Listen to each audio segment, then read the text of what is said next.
Hello বন্ধুরা, সবাই কেমন আছো? আমি এতদিন হিন্দিতেই ব্লগ শেয়ার করতাম, ভাবলাম এবার তোমাদের সাথে একটু বাংলায় ব্লগ করা যাক। আমরা আজকে যাচ্ছিলাম পাটায়া থেকে ব্যাংককের উদ্দেশ্যে। সেই 6 ঘন্টা ধরে গাড়িতে বসেছিলাম, পিঠের অবস্থা তো খারাপ হয়ে গেছিল। আর এটা ছিল ওখানকার টোল প্লাজা। দেখো কত ক্লিন সিটি ছিল এখানে। ভাবলাম আজকে সারাদিনটা আমরা কি করি, চলো তোমাদের সাথে শেয়ার করি। বাইরের বিল্ডিংগুলো দেখো, এত উঁচু উঁচু বিল্ডিং, সে যেন মনে হচ্ছে আকাশ ছুঁয়ে যাচ্ছে। আমি আর কৌশিক মাঝে মধ্যে তো নিচু হয়ে দেখছিলাম। আর দেখো, সব থেকে অবাক ব্যাপার, এখানে এতটা জনবহুল এলাকা বা ব্যস্ততম এলাকা হয়েও গাড়িগুলো যে যার উদ্দেশ্যে ছুটে চলেছে।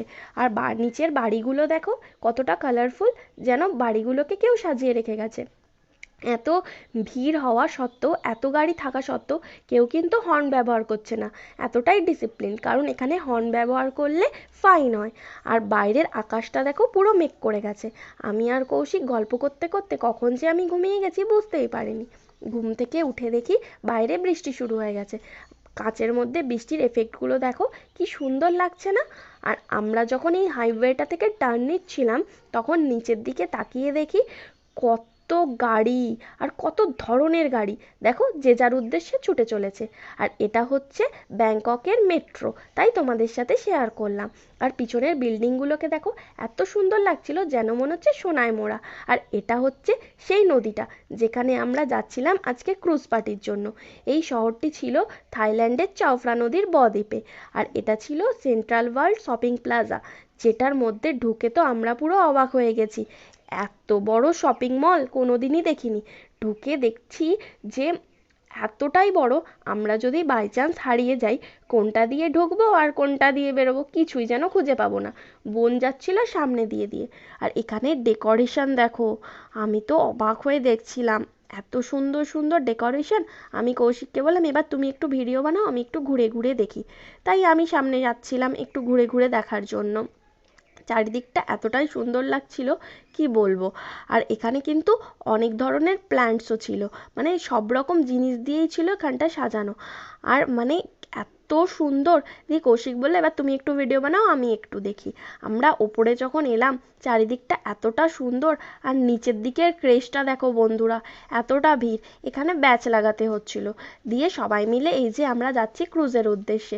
বাইরে একটু একটু বৃষ্টি পড়ছিল, কিন্তু আনন্দের চোটে বৃষ্টিটা আর গায়ে লাগছিল না। আর বিল্ডিংগুলোকে দেখো, যেন বদ্বীপটাকে পুরো ঘিরে রেখেছে। আর এতটাই সুন্দর লাগছিল। আর এই দেখো, এইখানটা থেকে আমরা যাওয়ার সময় এই যে এখানটা হচ্ছে সমস্ত ক্রুজগুলো দাঁড়িয়েছিল।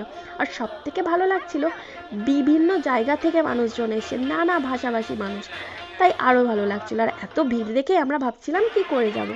এই যে আমরা লাইনে করে এসেছিলাম, এই ক্রুজটা ছিল আমাদের সামনে যারা ছিল এই ক্রুজটা তাদের জন্য। দেখো তারা কি সুন্দর অ্যানাউন্সমেন্ট করে করে যাত্রীদের ওয়েলকাম করছিল। ফোনে জুম করেও, ক্রুজটা তো দূরে ছিল, ফোনে জুম করেও তোমাদের সাথে শেয়ার করার চেষ্টা করলাম, কিন্তু অতটা ভালোভাবে শেয়ার করতে পারলাম না।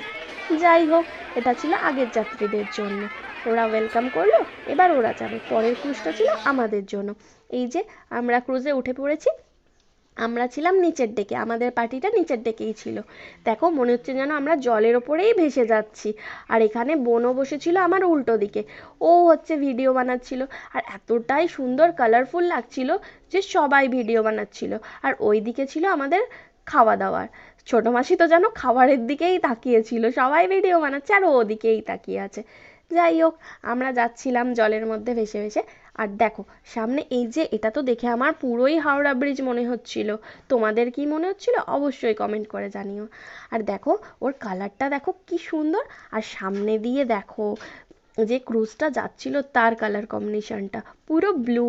আর ওর যে এফেক্টটা জলের মধ্যে পড়েছে, যার জন্য জলটাও কি কালারফুল লাগছিল না? দারুণ লাগছিল আমার।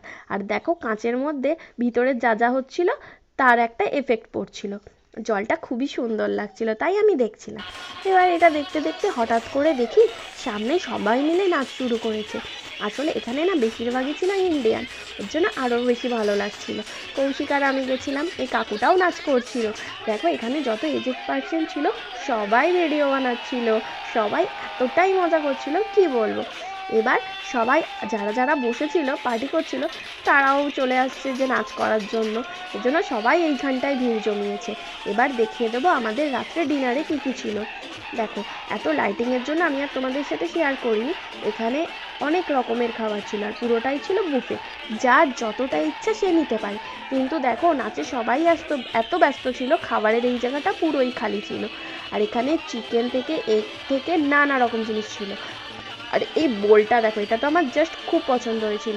আর এইদিকে ফ্রেঞ্চ ফ্রাই থেকে শুরু করে সমস্ত রকমের স্টার্টার আইটেমগুলো ছিল। কিন্তু খাবারের এখানটা পুরোটাই ফাঁকা, সবাই নাচেই ব্যস্ত। এ কৌশিক এসে আমাকে কি বলছিল চলো ওখানে, চলো তুমিও নাচ করবে। কিন্তু সত্যি আমার আজকে আর নাচ করতে ভালো লাগছিল না, কি করব, তাও গেলাম যে দেখি। কিন্তু গিয়ে আর ভালো লাগছিল না, ওর জন্য দাঁড়িয়েছিলাম। বোন, এই দেখো এই দাদাটার নাচ দেখো, আমরা তো খুব মজা নিচ্ছিলাম ওদেরকে দেখে। এবার বোনও এসেছিল, বোন পিছন থেকে শুধু আমাকে বলছিল পূজা দিদি তুমি নাচ করো, তাহলে আমিও নাচ করবো। কিন্তু আমার সত্যিই ভালো লাগছিল না আজকে নাচ করতে। দিয়ে আমরা ওর জন্য দাঁড়িয়েছিলাম, মজা করছিলাম। হঠাৎ করে এখানে ইন্ডিয়া বালো এই গানটা হয়েছে, এই গানটা হয়েছে ব্যাংককের বুকে আমাদের ইন্ডিয়ান গান, কৌশিক আর নিজেকে ধরে রাখতে পারিনি, বলছে চলো না আমি নাচ করেই ফেলি। দিয়ে দেখো এই ভিড়ের মধ্যেও নাচ শুরু করেছে। কিন্তু এতটাই ভিড় ছিল যে আমি ওর ভিডিওটাই ঠিক করে নিতে পারছিলাম না, সবাই ক্যামেরার সামনে চলে আসছিল। তাও চেষ্টা করলাম ওর ভিডিওটা নেওয়ার, কারণ আমি তো সেইভাবে ওর নাচ কোনোদিন দেখিনি, তার জন্য। তার মধ্যেই ওকে নেওয়ার চেষ্টা করলাম। দিয়ে সবাই এখানে এতটাই আনন্দ করছিল কি বলবো। যাই হোক, আবার আসছি পরের ব্লগ নিয়ে, দেখার জন্য সবাই রেডি থেকে, ততক্ষণের জন্য টাটা।